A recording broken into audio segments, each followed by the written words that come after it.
জুলাই গণহত্যার বিচারে কোনো গাফিলতি হবে না বলে জানিয়েছেন আইন উপদেষ্টা অধ্যাপক ডক্টর আসিফ নজরুল। তিনি বলেছেন, আন্তর্জাতিক অপরাধ ট্রাইব্যুনালে বিচারক ছিল না, তদন্ত কর্মকর্তা ছিল না, 1 সপ্তাহের মধ্যে প্রসিকিউশন টিম করা হয়েছে। তড়িঘড়ি করে বিচার করে বিচারকে প্রশ্নের মুখে ফেলা যাবে না বলেও উল্লেখ করেন তিনি। আইন উপদেষ্টা আসিফ নজরুল জানান, তার প্রধানতম দায়িত্ব এই গণহত্যার বিচার করা।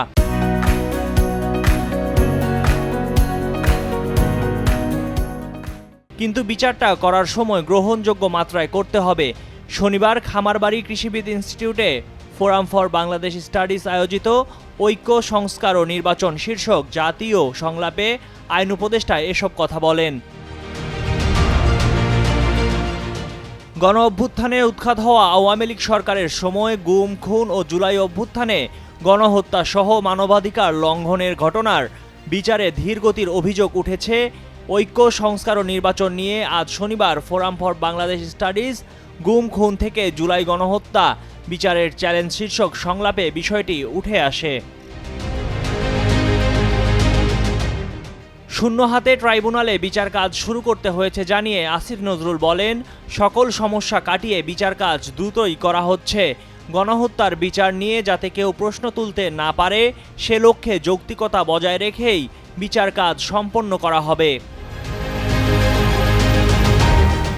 এ সময় তিনি বলেন, অন্তর্বর্তী সরকারের 3টি প্রধান কাজ হচ্ছে গণহত্যার বিচার, সংস্কার ও নির্বাচন।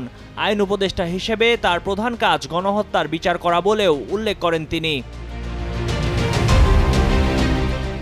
আসামিদের হাতকড়া পরানো নিয়ে উপদেষ্টা বলেন, মামলার শুনানির সময় ও আসামিদের হাতকড়া না পরানো নিয়ে এখন সমালোচনা হচ্ছে।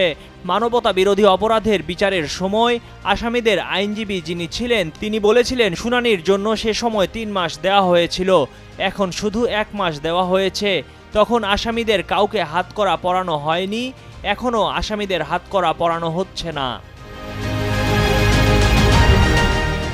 ময়ূখ ইসলাম, কালের কণ্ঠ।